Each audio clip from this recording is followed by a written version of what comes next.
Hello students, welcome to my channel biology rise. I am class 12 biology, जिसका कि chapter 3 human reproduction के part number 4 में spermatogenesis को detail में पढ़ेंगे।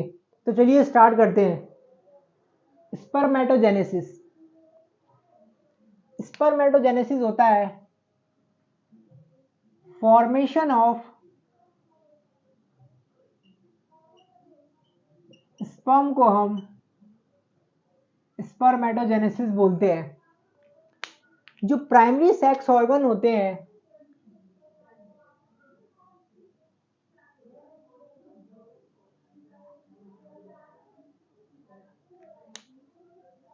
मेल और फीमेल में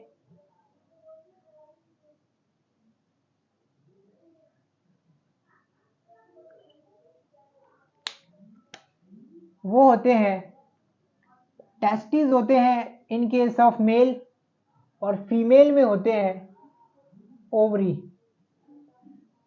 प्रोड्यूस करते हैं गैमेट्स, जो कि होते हैं टेस्टिस प्रोड्यूस करता है स्पर्म, जो कि मेल गैमेट होता है, और ओवरी प्रोड्यूस करता है ओवम। और ये दोनों गैमेट प्रोड्यूस करते हैं बाय प्रोसेस कॉल्ड गैमेटोजेनेसिस।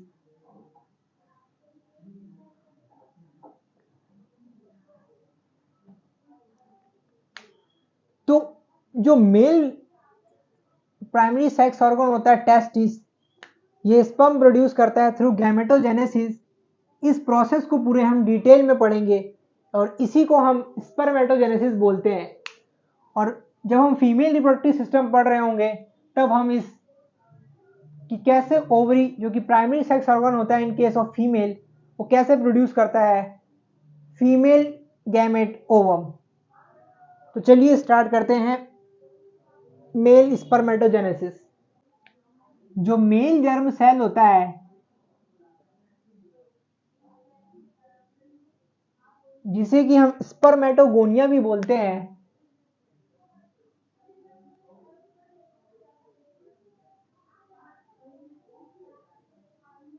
ये स्पर्मेटोगोनिया माइटोटिकली डिवाइड करता है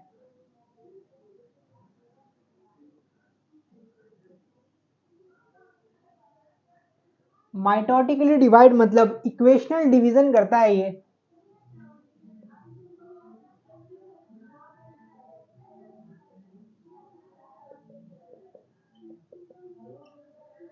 और फॉर्म करता है प्राइमरी स्पर्मेटोसाइट।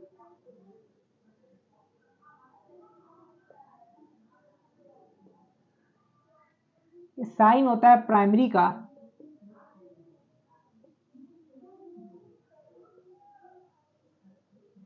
फिर ये जो प्राइमरी स्पर्मेटोसाइट, जो मेल जर्म सेल होता है, वो माइटोटिकली डिवाइड कर कर इंक्रीज करता है अपने नंबर को और फॉर्म करता है प्राइमरी स्पर्मेटोसाइट। फिर जो प्राइमरी स्पर्मेटोसाइट होता है, ये फर्स्ट मियोसिस कर कर, ये फर्स्ट मियोसिस होता है जिसे कि हम रिडक्शनल डिवीजन बोलते हैं।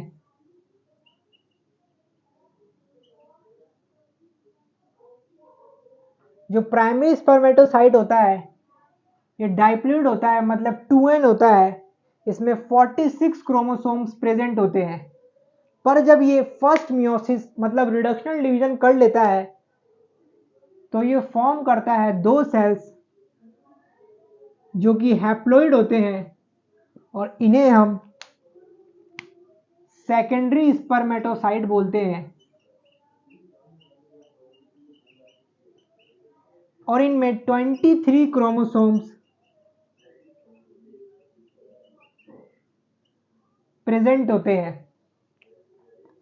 फिर जो सेकेंडरी स्पर्मेटोसाइट होते हैं, ये second mitotic division show, meiosis division show करते हैं, मतलब एक और रिडक्शनल डिवीजन।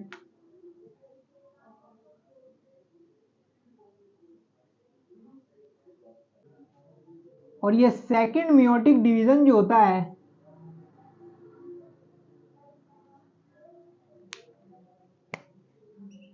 ये इक्वेशनल डिवीजन होता है।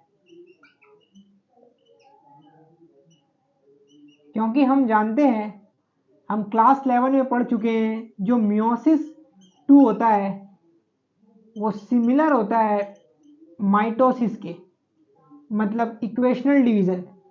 क्योंकि जो सेल्स होते हैं वो कभी भी n/2 प्लॉइडी में नहीं हो सकते, वो या डाइप्लॉइड हो सकते हैं या ट्रिप्लॉइड भी हो सकते हैं या हैप्लॉइड हो सकते हैं, पर वो कभी भी n/2 की प्लॉइडी शो नहीं करेंगे। तो ये 4 हैप्लॉइड स्पर्मेटिड्स फॉर्म कर लेते हैं।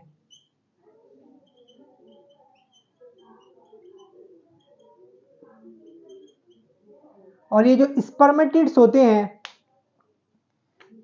फिर ये कन्वर्ट हो जाते हैं स्पर्मेटोजोआ में,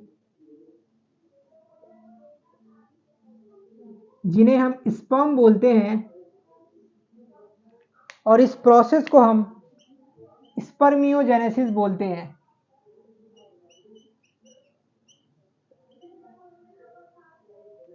फिर स्पर्मियोजेनेसिस के बाद ये जो स्पर्म होते हैं वो इम्बेडेड हो जाते हैं सर्टोली सेल्स में, और फिर सर्टोली सेल्स में इम्बेडेड हो जाने के बाद फिर वो फाइनली रिलीज हो जाते हैं सेमिनिफेरस ट्यूब्यूल से थ्रू स्पर्मिएशन, और उस प्रोसेस को हम स्पर्मिएशन बोलते हैं। जो स्पर्म होते हैं ये इम्बेडेड हो जाते हैं ऑन सर्टोली सेल्स,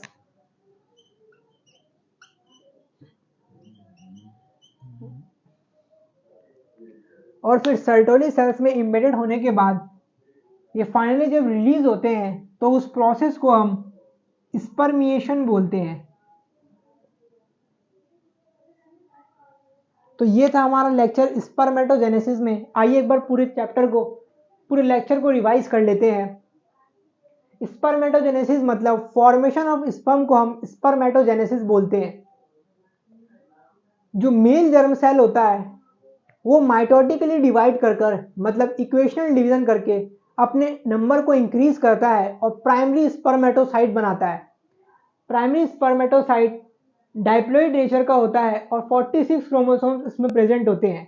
फिर primary spermatocyte secondary meiosis show कर जो कि इक्वेशनल डिवीजन होता है, क्योंकि मियोसिस 2 माइटोसिस के सिमिलर होता है इसीलिए उसमें इक्वेशनल डिवीजन होता है। फिर वो 4 हैप्लॉइड सेल्स बनाता है जो कि स्पर्मेटिड्स होते हैं। फिर ये स्पर्मेटिड्स फर्दर कन्वर्ट होते हैं स्पर्मेटोजोआ में, मतलब डेवलप हो जाते हैं स्पर्मेटोजोआ और स्पर्म में थ्रू प्रोसेस कॉल्ड स्पर्मियोजेनेसिस। फिर जब स्पर्म होते हैं वो इम्बेडेड हो जाते हैं सर्टोली सेल्स में, और जब वो फाइनली रिलीज होते हैं तो उस प्रोसेस को हम स्पर्मिएशन बोलते हैं। तो ये था हमारा लेक्चर स्पर्मेटोजेनेसिस में। अब नेक्स्ट लेक्चर में हम पढ़ेंगे कि कैसे स्पर्मेटोजेनेसिस को हार्मोनल कंट्रोल भी रेगुलेट करता है। तो अगर आपको मेरा लेक्चर पसंद आया तो लाइक करें और सब्सक्राइब करें और प्रेस करें बेल आइकन, जिससे कि आपको अपने नेक्स्ट लेक्चर का नोटिफिकेशन मिल सके। Thank you.